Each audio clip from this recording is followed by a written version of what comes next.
Fear is one of the most powerful forces inside the human brain. It works faster than logic, faster than thought, and often faster than awareness itself. Before you have time to understand what is happening, your brain has already made a decision focused on survival. This process begins deep inside a small but powerful part of the brain called the amygdala. Its job is not to think or analyze, but to protect. It does not ask whether a threat is real or imagined, it only asks one question: are you in danger? When the amygdala senses fear, it sends an instant alarm through the body. The heart begins to beat faster, breathing becomes shallow, and muscles tighten as if preparing for action. At the same time, the thinking part of the brain, known as the prefrontal cortex, becomes quieter. This is the part responsible for logic, reasoning, and decision-making. As fear takes control, logic fades, and reactions replace choices. This is why people often say or do things they later regret when they are afraid. Thousands of years ago, this response was necessary for survival. Fear helped humans escape predators, avoid danger, and stay alive in a hostile world. It was a useful and life-saving mechanism. However, the modern world has changed, while the brain has remained largely the same. Today, fear is rarely about physical danger. Instead, it comes from failure, rejection, judgment, uncertainty, and social pressure. A single message, an exam result, or the opinion of others can trigger the same ancient alarm system. In modern life, fear does not always make people run or fight. Often, it makes them freeze. It keeps people silent when they should speak, still when they should move, and safe when they should take a risk. Fear convinces the brain that avoiding discomfort is the same as avoiding danger. Over time, this creates invisible limits. Dreams are delayed, opportunities are missed, and potential remains unused, not because of lack of ability, but because fear quietly takes control. The real danger of fear is not its presence, but its influence over decisions. When fear becomes the decision maker, it shapes behavior, choices, and identity.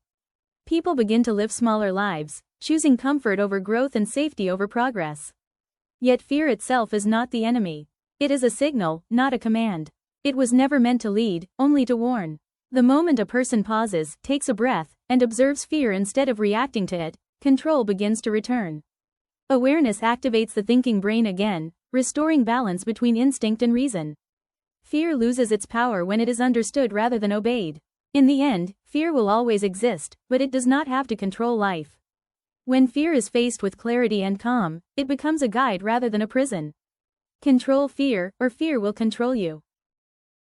Fear also has a paradoxical power. It can be a teacher. Every time it surfaces, it reveals what we care about most, the edges of our comfort zones, and the boundaries of our current identity.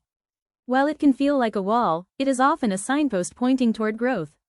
Those moments when fear is strongest are usually the moments that matter most, the opportunities that push us beyond familiarity and into transformation. By approaching fear with curiosity rather than avoidance, it becomes less of a tyrant and more of a guide, showing the paths that lead to courage, learning, and self-discovery.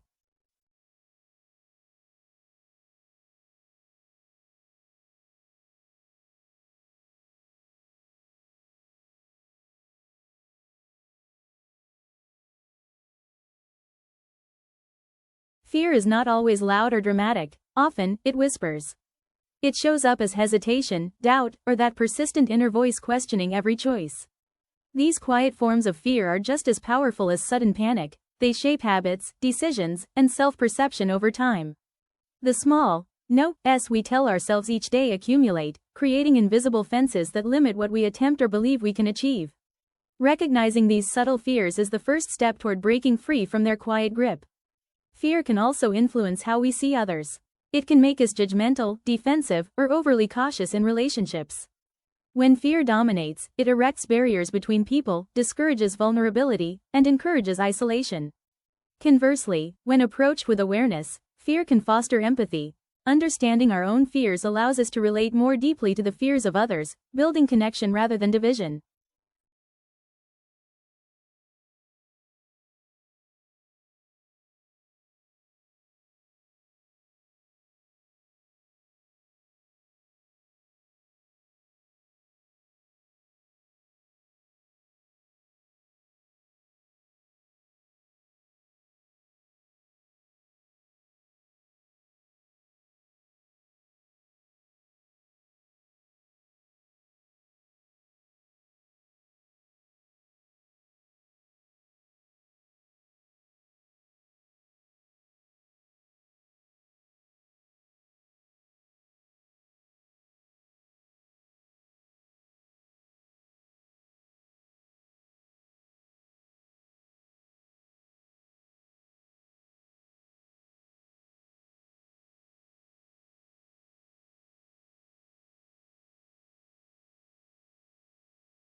Creativity and fear are intimately linked. Every act of creation, writing, painting, speaking, innovating, carries a risk of failure, rejection, or misunderstanding. Fear naturally arises at these moments, signaling that something valuable is at stake. The artists, entrepreneurs, and leaders who move forward despite fear are not fearless. They have learned to use fear as a compass rather than a cage. Fear marks the threshold of growth, and stepping beyond it is how progress happens. Fear is also tied to the stories we tell ourselves. From childhood, we internalize messages about what is safe, possible, or acceptable.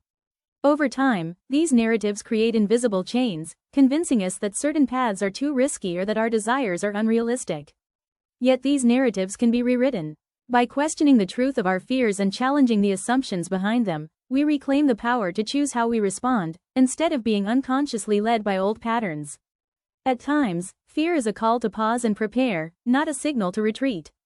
It can sharpen attention, heighten awareness, and encourage caution when necessary. The key lies in discerning when fear is protective and when it is obstructive. With mindfulness and reflection, we can allow fear to serve its original purpose, keeping us safe, while preventing it from becoming a force that limits potential and stifles growth. Ultimately, fear reminds us that we are alive. Its presence signals that something matters, that we are stretching, risking, or stepping into the unknown. The question is not whether fear will exist, but whether we will let it dictate our lives. When we face it with courage, curiosity, and clarity, fear transforms from an obstacle into a teacher, a guide, and a compass, helping us navigate life with both wisdom and boldness.